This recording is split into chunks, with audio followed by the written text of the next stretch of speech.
Сен дегенче чыгып туруп баарын айтышың керек. Кандай болсо ошондой. Мурун кандай иштедиң эле, канча сом акча таптың, кайсы компанияга канча бердиң, кандай болсо ошондой элге айт. Себеби мен мындай жеке оюм да. Азыр өзүм мындай логистика ойлонгондо деле мен азыр погода көргөзө турган прайсым жок да. Азыр элдер ойлоп кеби айтып атышат, зачем мындай шакка бардың, андай мындай. Хорошо, мен мындай шакка барбасам, менин өзүмдө сеникиндей прайс болсочу, анда мен дагы сүйлөмөкмүн азыр. Мен зачем анда сага офиске келипчи? Менде жок да бул прайс. Мен 1000 аракет кылып ал жак менен сөзгөндө деле мындан көп прайсынса чыгып калып атпайбы, элге берген баачы. Ошон үчүн жок, вариант жок. Эгер дальше иштейм десе, анда только ушу прайс менен иштеш керек. Башка Сен ход жок. эмичи? Эми бул жерден суроодо буга чейинки иштеп аткан компанияларчы, силер эси ушул бааны билсеңер, эмнеге элге мурун берген жоксуңар суроо? Эмнеге? Ошол мен болуп атпаймынбы, көрдүң да азыр. Келип туруп ключ. Машина десем, мына келип мага сөз тийип атат да бардык өзү. Негизи один за всех болбой калды да. Мен сага чалып сүйлөштүгүңдү айтпадың, мен билген эмесмин дебедиң бе? Ошо да Сен азыр билген эмессиң. ошо билген эмес үчүн гана келип прайстарды мен көргөздүм, мен Айдаргачы прайстарды. Бизнеси биз стоимость прайстарды. Кыстырып айтып кете турчу нерсе, мен Аскарга чалып сураганда, Аскар резко айтты, мен билген эмесмин деди. И то Аскар айтты, билген компанияларды айтты да. Ошо билген компанияларды билсеңер, мурун эле айтып койду элеңер. Момундай мончага кошулат, машинанын өзү мончага келет депчи. Мына азыр реформа кылып атабыз толугу менен. Нью-Йоркко атайын учуп келдим. Баалары сүйлөшкөндө, көчөнү сүйлөштүм. Мына биринчи күнү кол коем. Эмичи бул жерде дагы бир суроо болду да. Эси башка компанияларчы муну мурун эле билчү турбайсыңарбы? Мисалы мына Аскарга сен билбедиң десем, сен айттың го мен билген эмесмин дедиң. Сен алып компаниялар билчү экен да. Алар андай эмнеге айткан жок? Эй журт, мына Америкада доставканын баасы $4000 эмес. Монча экен деп эмнеге алар айткан жок? Азыр эле мен чыгып айтсам анан резко элдер чыга калды да. Буга чейин мисалы эч ким алдап, эч ким тыгып үрген эмес. Биздики логистика действительно биз көргөзгөндө эконун разницасы чыгып атат. Бир эле ошол. А так жумуш, система бардыгы эле ровно ушуга чейин жүрүп келген. Бирок биздин машиналар кечикти. Мисалы кечиккени конкретно кечикти. Жигиттер, ассаламу алейкум. Амансыңарбы? Видеолорду сериал көргөндөй эле көрүп атасыңар, Ассаламу алейкум. Жаман сөз жазмай жок. Комментарий өчүрүп турайын. Жигиттер, Кудай буйрусачы. Азыр Дастанын офисине келип калдык. Азыр Дастанын өзү дагы по идее кошулуш керек.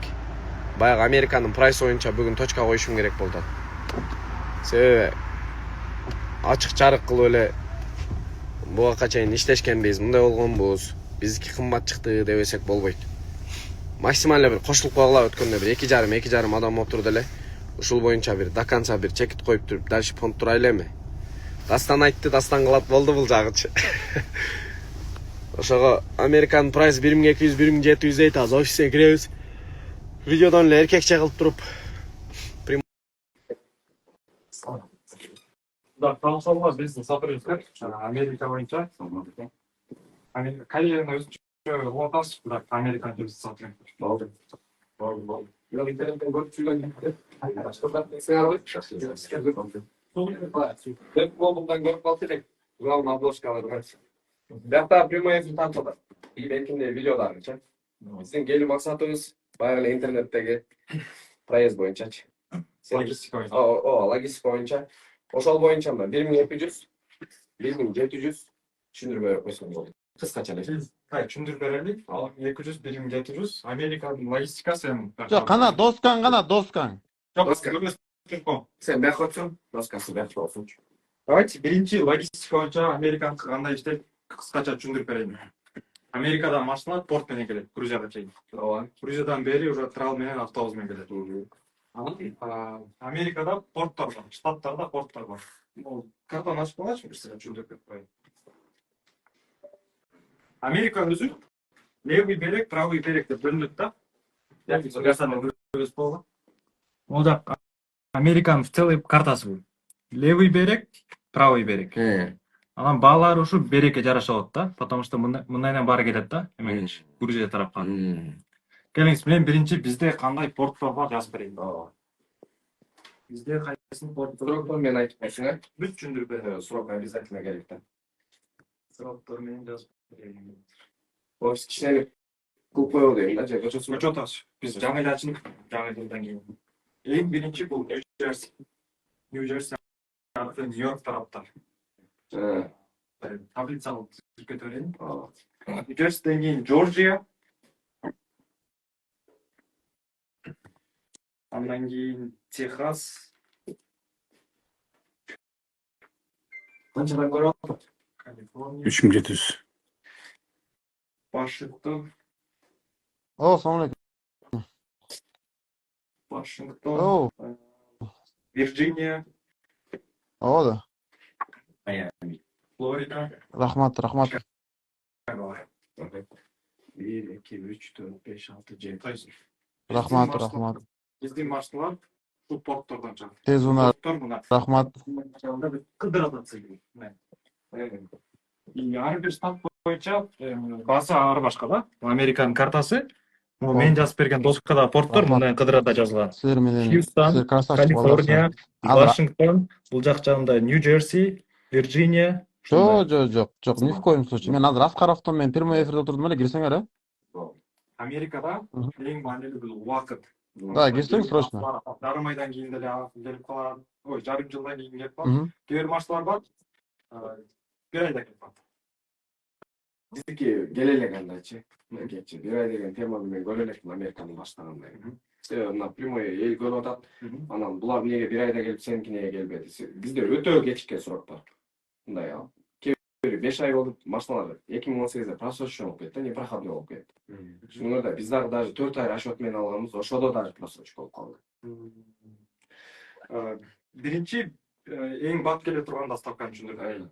Же бул жерде доставка эмне мындай бат келет, кеч келет болуп бөлүнөбү? Бөлүнөт, потому что бул деген кандай десем, судоходный системада заранее местон бронировать этет паромду. То есть кайсы компания заранее алып койсо, ошонун немеси батыраак келет. Биз Дастанбай өзү Нью-Йоркко барып, чоң компаниялар менен договор түздү, и ошонун прайстарын мен жазып берейин азыр. Жазчы ошо.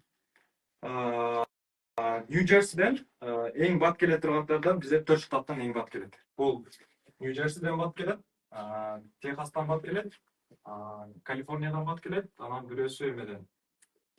Бирөөсү деген Саванна, Джорджия деп улуттарбы?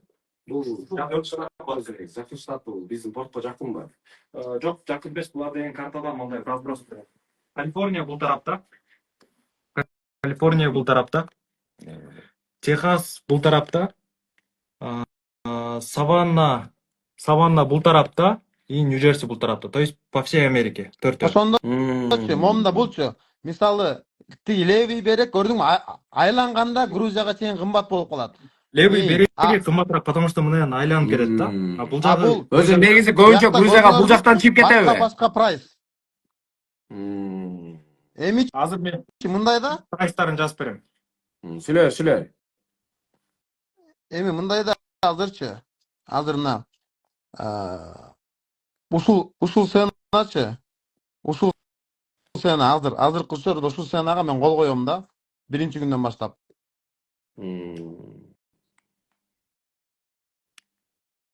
Болду. Нью-Джерсиден маршрутларды экиге бөлөбүз. Кичирээк маршрутлар, чоң маршрутлар деп. Кичирээк маршрутларга бүт седандар кирет, анан кичирээк кроссоверлер керек. Белгилеп кете аласың ошо. Седандар бүт бар седандар. Camry, K5 бүт барын түшүнөбүз. Средний маршрутлар, то есть кичинекейлерге кайсы кирет? Бул Outback, Sportage, RAV4, Forerunner кире. Чоң Саренто кирбейби? Сарента кирет. Даже X5 кирет. X5 кирет. X5-ин баардык кузову кирет. Анан чоң маршрутлар деп бөлөбүз. Чоң маршрутларга бул Sequoia, Sienna, X7, Ram, пикап объемный машина. 570 чоң. Нью-Джерсиден 1200, кичинекей машиналарга 1700 чоң машиналар. Чоң машиналар болгондо жанагы Ram TRX, бул сына кайсы жерге чейин? Потиге чейин. Грузиянын Потисине чейин. Бул жактан чийип коюн. Грузияда биздин машиналар 2 порт койгон. Биринчиси бул Поти, экинчиси бул Батуми. Батумиге бир аз кымбатыраак. Неге Почи бул келип биринчи түшкөн жер Почи болуп калабы? Ооба. Негизи в целом Америкадан келген башчылар Америкадан келип Италиядан токтойт. Италиядан чоң пароммен келет. Италиядан кичинекей эки корабльдарга перегрузка болот. Потому что ал заливтерден өтө албай калат да. Бул экөө Достор, бул жерде майдалар, сөз бул майдалар азыр Турцияга келип дагы майдаланат. Американын логистикасы болот. Түшүндүргөндөргө. Алучу айтсам, бул Америкадан чыккан бул чоң Өтө маанилүү маалымат болсо. Келип бөлүнөбү? Бөлүнөт, перегрузка болот. Италиядан бир перегрузка болот, Турциядан бир перегрузка болот. Анан бөлүнгөндөр маяктан Турциядан уже Потиге келет. Анан мачталардын бир 70-80% Потиге келет, калганы Батумиге келет. Экөө тең портовой шаар. Биздин бүт могу штаттардан баары Потиге келет, бир гана быстрый доставкадан Калифорния Батумиге келет. Сразу. Бизге ошо Батумиге келгени жакшы болобу өзү негизи. Бизге Потиге келген жакшы болот. Потому что неге Батумиге келет, потому что Потиде келип перегрузка болот. Түшүндүм. То есть Нью-Джерси боюнча баары ушул. Жоржия боюнча бир карап коеюн. Калькулятор берсиз. Карап турыңыз. Биздин бул чисто быстрый логистика боюнча айтып атам. Бир контейнердин баасы $4400. Муну эгерде сиз бир контейнер чогултуп берсеңиз, 4400 бересиз. А эгерде жалгыз эле бир машина берем десеңиз, же эки машина бир контейнер толук эмес, анда консолидация болгон үчүн ушул бар. Целый сразу эле 4 машинаны алып келем, жүктөгүлө десеңиз, бир контейнерге 4400 бересиз. Ошон үчүн бизге объем керек да, объем. Туруп, эгер ошондо, эгер экөөбүз состав чогултсакчы анда мисалы, мен бул жактан состав чогулттум, сен ал жактан состав чогултуп эле бир контейнер курган болсок, Просто мындай Анда 4000. да, состав чогултушунчу. Смотри, Нью-Йорктон, Нью-Джерсиден машина салабыз десек, тетиги Техастагы машинаны алып келбейсиң да. Бул жерде деген ички логистика бар да, ички логистика. Элдер ошону эсептеп атат да. Түшүндүрүп кетейин. ошону айтайын. Азыр просто мындай болуп ойлоп калышпасын деп атам. Биз болду $1200, $1700 беребиз, болду ошону менен все болуп калбасын. Бул жерде бул проездге ички логистика кошулабы? Мисалы азыр биз аукциондон алганда да мен ушул моментти тактап алайын. Мен аукциондон машина алдым, клиент мага болду $1200 берет, болду ушу менен Грузияга келеби. Внутренний логистика бар. Бул система мындайда тактап алыш. элестетиңиз, мисалы үчүн Кыргызстан бир портовой мамлекет болсо, мисалы үчүн көлдөн эле только машина башка порттон чыгат десек, Таластагы машинаны көлгө алып келтирип жөнөтөбүз да. А бул именно көлдөн чыккан баасы көлгө чейинки доставка бар да, мисалы үчүн Таластан көлгө чейинки доставка. Ошону чөйрөтөт. Аны көп компаниялар кантет? Ушул бааны айтып туруп, ушул бааны жүрүп туруп шок цена дейт. Бирок внутренний логистика. Ошондой да. Мына карасаңар, кээ бир бар эмес. Эң башындагы бааны айтып коет, допустим, $500 деп. Америкадан машинаңарды $500 алып келип берет деп, аныңчы. 5 жылда да жетпейт, чын. 5 жылда да жетпейт, гарантия берем. Бирок мындай, башында ошону айтат дагы, допустим, мына биз айттыкпы 1200 седандарга. Ошонун ичинде өзүнүн эмеси менен, страховкасы менен. Бирок бул ар бир беректе башка цена. Америка чоң да, Америка өтө чоң. Бул жерде ар бир жерде өзүнүн порттору бар. Ошон үчүн мына биз деген иштегенибизге где-то бир айга жете элек да, бир айга. Мына азыр реформа кылып атабыз толугу менен. Нью-Йоркко атайын учуп келдим, баалары сүйлөшкөндө, көчөнү сүйлөштүм. Мына биринчи күнү кол коем. Эмичи бул жерде дагы бир суроо болду да, эси башка компанияларчы, муну мурун эле билчү турбайсыңарбы? Мисалы мына Аскарга сен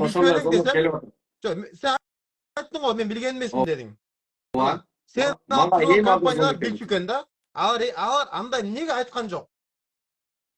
Эл журт, мына Америкада доставканын баасы $4000 эмес. Монча экен деп эмнеге алар айткан жок? Азыр эле мен чыгып айтсам, анан резко элдер чыга калды да. Мисалы үчүн машинаны мо Ютадан алдык да, жакынкы портко жеткиребиз. Портко жеткиребиз. Муну деген алып туруп бул жака жеткирбейбиз да. Буяктан алынган машинаны жакынкы портко жеткиребиз. Анан ушул жактан бул жака чейинки доставкасы болот. Аны биз миль менен эсептейбиз. 1 миль 0.75 $1,5 чейинки аралыкта. Бул уже в зависимости канчалык алыс, канчалык жакын. В целом внутренний логистика боюнча ушундай баа да. Анда урматтуу мына кыргыз эли, азыр бул жерде 1200, 1700 деген эртең бүрүсем заказ башталганда элдер ойлоп келиши мүмкүн да. Мисалы Копырттан мен $6000 утсам, все, плюс 1200 седан болса эми түшүнөт да эмне машиналар. $1200 эле кошом деген эмес экен. Значит, бул штаттан алганыңа карап, мына внутренний логистикасы отдельный ал ошол штатка карабанан чыгат экен да. Ал по факту ошо мил боюнча санайбызып атат, ошондо чыгат экен. Азыр бул прайс биздин портко келип, анан Грузияга келгендеги гана баа экен. А ичкериде ал аны заранее эч ким санап бере албайт. Анткени ал штаттан алынгандан кийин гана анан внутренний логистикадан чыгат. Вот ушуну баса белгилеп коет. Анычы санап берип койсо болот да, мынтип, допустим, эң жакынын $100 болот, $50 болуп санап койсо болот. Бирок ошонун эң алысы $1000 болот да.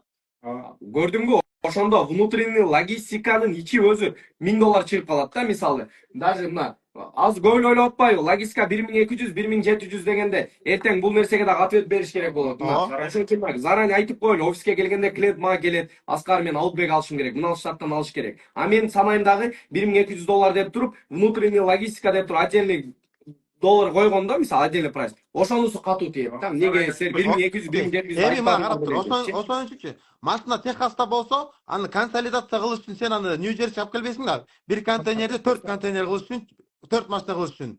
Ошон үчүн отдельно эле машина жиберип каласың да. Ушул нерсени түшүрүш үчүн көчөгүнү мен сүйлөштүм да. Бишкектеги баардык компаниялар мага берсе машинасын, логистика дагы түшөт. Мына зуб даю.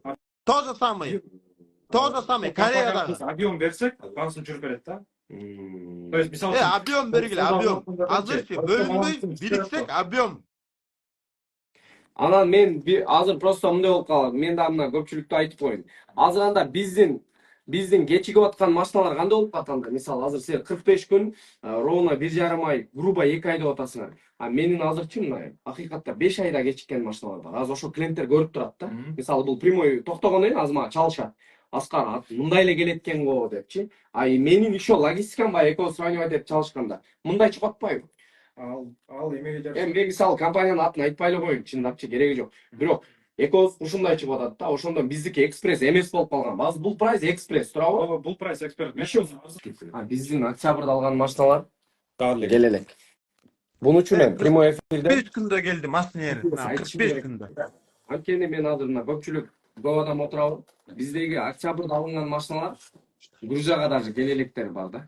Данный момент мисалы мындай бул азыр эртең клиенттер мага айтышы мүмкүн. Аскар, анда мурунку биздин прайс өзү эмне болот? Мага инстаграмга жазып атышат. Мен Америкадан заказ кылган, проездер 2800дөн чыккан, 2300дөн чыккан, андай. Мурунку даже кечеги алынган машина эле мурунку прайс менен кетти. Анткени менин өзүмдө аккаунт жок. Мен мисалы өзүмдө аккаунт жок, менде мындай доступ дагы жок. Менде лично мен кайсы штаттан канча экенин бизге санап бергенин биз элге санап беребиз.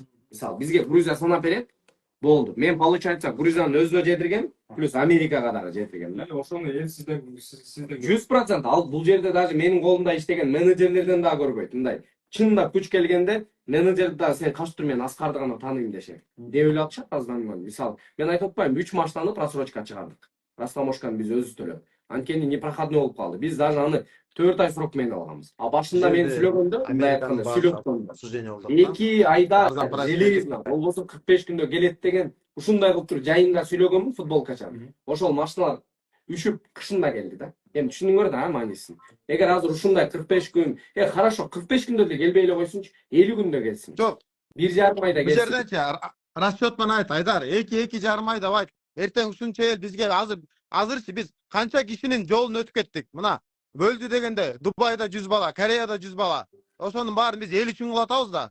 Элге арзандатып берели деп. Элдин максатын $100, 1 сом болсо дагы эконом болсун деп. Эми ошонун баары бизге каршы чыгат. Если ошол срокто келбесе, баса калат кадимкидей. Бирок ал мезгилде бул жакшылыгын унутулат бирокчу. Бирөө кылыш керек. Туугандар, эртең биз санап бергенде анан баягы мына 1200, 1700дү бетке салып, анан баягы плюс-минус кошулуп кетет да ошондой моменттер азыр айтылбай калсачы. Кандай өткөн деле эмне болду? Азыр эстеген нерсени бул жерде айтыш керек, себеби мына уже 4000 адам турат да. Бул жерде чекит кое турган видео болот да. Ошо гибрид дагы кандай нюанстар бар мисалчы. Эртең биз ошого карап, видео карап эле жооп берип коебуз, мына ушундай болгон депчи. основной моменттер гибридтер өзүнчө чыгат, порттордон чыгат, консолидация болот. Экинчисин Жок, экинчисин айтпайсың, арзан жеткенин. Арзан жеткен көргөзүп берген. Көргөздү арзан жеткени чыкты. Биз Окей. страховка кем бул? Страховкасы жок туугандар мында. Мындай айтканда гарант жок. Бирок бул прайс менен балким эртең интернетке чыгарышы мүмкүн. Ошол моментте Элдер ушул прайс менен чыгарышы мүмкүн, бирок бул машиналар кеч жетет. Кеч жеткенде. Окей, мына. Давай, ошондо мына ушул прайс менен элдер чыгарса, пожалуйста, алгыла. Эч ким мындай эметпейт. Ала Эч кимден саламат. эч нерсе жашырбай эле себестоимость берип атабыз. Бирок бул жерде гарантия жок. Эмичи? Эми бул жерден суроода буга чейинки иштеп аткан компанияларчы, силер эси ушул бааны билсеңер, эмнеге элге мурун берген жоксуңар суроо? Эмнеге? ошол мен болуп атпаймынбы, көрдүң да азыр. Келип туруп ключ. Машина десем, мына келип мага сөз тийип атат да бардыгы өзү. Негизи один за всех болбой калды да. Мен сага чалып сүйлөштүгүңдү айтпадым, мен билген эмесмин деп элиң да. Ошо да Сен азыр билген эмессиң. ошо билген эмес үчүн гана келип прайстарды мен көргөздүм, мен Айдаргачы прайстарды. Биздин себестоимость прайстарды. Окей. Ошол эми билген компаниялар өзүңөр эле бааңарды чүргүлө, рестка чүргүлө бааңардычы. Рестка чүргүлө. Сен чыгып жүрсөңөр, рестка чүргүлө да. Эгер количество берген болсок, бул баадан дагы түшөбүз негизи. Ооба. Общий билсек. Биригип туруп, баарыбыз чогулуп туруп, объем көрсөтсөк, конечно, чөп. Ооба. Мына кечирим, ушуну мен айтып коеюн, достор, мына если Кыргызстандагы бүт кыргыздар, чоң компаниялар биригип туруп мага берсе, компания машина беринчи. Биз гарантиясы менен 2-2,5 айда кандай случайда, если дүйнөдө согуш болуп кетпесе, если дүйнөдө согуш болуп кетсе, биз анда 2,5 айда жеткизип бере албайбыз. Баарыбыз чогулуп берсек, мындан да арзандайт. Ошондо мен мындай уверенность алам да машинелерди, анткени ичинде кепилдиги бар да. Бул деген чоң компания. Мен бияка деген мына азыр Нью-Йоркто жүрөм да, мына көрсөңөр, мына Нью-Йоркто, мына бо Нью-Йоркто. Мына только жолугушуулар менен жүрөм. Бул жерге биз экөөбүз 10 машина менен барып погода кыла албайсың. Мына бияка барсаң конкретно көп машина менен барса, көп машина менен бар үчүн элдин көбү заказ кылыш керек. Бир компаниядан заказ кылыш керек, бир компания. И мына ошо компаниянын, азыр элдер көрүп атса, мен силерге себестоимостун эсептеп берем. Америкада канча болсо ошончо. Элден кызмат. Аскар, өзүң билесиң, 5 күндүк жашоо. Эртең өлүп чаңырсынат. Бул жерден кыстырып айтып кете турчу нерсе, мен Аскарга чалып сураганда, Аскар резко айтты, мен билген эмесмин деди. И то Аскар айтты, билген компанияларды айтты да. Ошо билген компаниялар билсеңер, мурун эле айтып койду эле. Момундай мончага кошулат, машинанын өзү мончага келет депчи. Себеби мен мындай жеке оюм да. Азыр өзүм мындай логистика ойлонгондо деле мен азыр погода көргөзө турган прайсым жок да. Азыр элдер ойлоп кеби айтып атышат, зачем мындай шакка бардың, андай. Хорошо, мен мындай шакка барбасам, менин өзүмдө сеникиндей прайс болсочу, анда мен дагы сүйлөмөкмүн азыр. Мен зачем анда сага офиске келипчи? Менде жок да бул прайс. Мен 1000 аракет кылып алжак менен сөзгөндө деле мындан көп прайсын чыгып калып атпаймын, элге берген баачы. Ошон үчүн жок, вариант жок. Эгер дальше иштейм десе, анда только ушу прайс менен иштеш керек. Башка ход жок. Сен дегенчи чыгып туруп баарын айтышың керек. Кандай болсо ошондой. Мурун кандай иштедиң эле, канча сом акча таптың, кайсы компанияга канча бердиң. Кандай болсо ошондой. Элге айт. 14.300. Жок, эми силер бул эмнеге Camry деп атасыңар? Бул 10 000 долларга Camry алынбайт го, Camry 5500 деле алынып калды. Азыр элдер анан Кыргызстандын баасына туруп калды. Camry дебей эле коелучу. 10 000 долларга эмне машина алынган болсо, ошол 14 000 канчага турду болот. Вот, ушул бизге керек. Себеби 10 000 долларга алдым, аукцион сборду вообще унутушат. Внутренний логистиканы унутат. Так, 10 000 долларга ата машинаны алсак, 1200 үстүнө кошсок, 11200 машина келет деген ой болот. Итог чыгарганда бетибиз кызарып атпайбы? Маселе ошондо болот офисте. Ар баласына кошо бергенде. Клиенттер келгенде өздөрү растамашка. И плюс растаможка төлөйт. Мындан карма. Стоянкасы бар. Мисалычы, азыр мындай болуп атат, а? Билмем. 10 000 долларга машина алсам, үстүнө мына интернетте айтылган 1200, 1700 кошоп, келди растаможка кылып алам деген сөз.